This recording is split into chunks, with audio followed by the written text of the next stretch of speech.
जे ज्ञात अज्ञात त्याच्याशी संबंधित आहे त्या सगळ्यांची आहे. यानंतरचं गीत म्हणजे माझ्या अत्यंत जिव्हाळ्याचं गीत आहे. तुमच्या सुद्धा जिव्हाळ्याचं मला माहिती आहे. आतून कुठंतरी हृदय हलणं ही जादू किंवा हा चमत्कार फक्त लता दिदी करू शकतात. जिव्हाळा चित्रपटातलंच गाणं आहे, गदिमांनी लिहिलं होतं. आणि जे बर्मनदांबद्दल मी म्हटलेलं आहे तेच मी म्हणतो पुन्हा, की खळे साहेबांसारखा संगीतकार झाला नाही.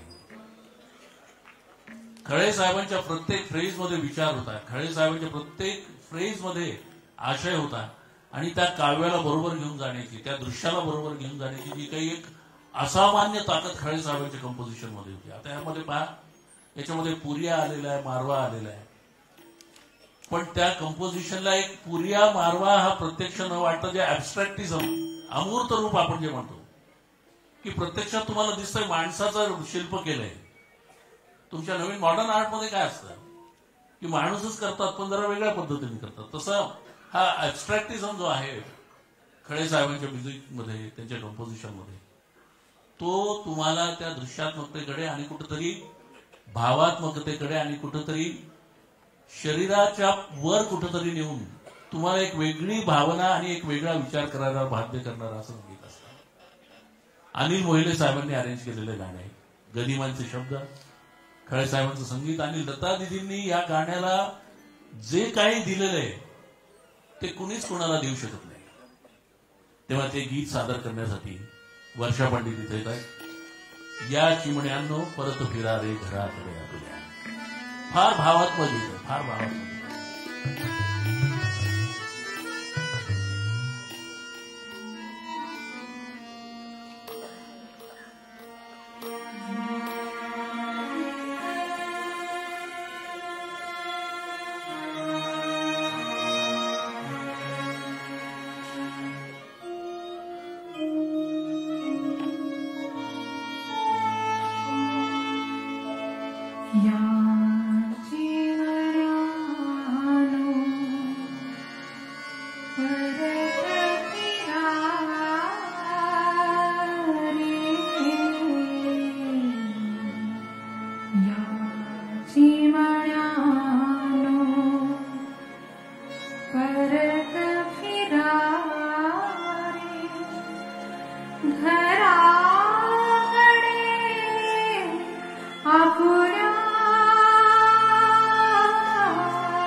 परत फिरा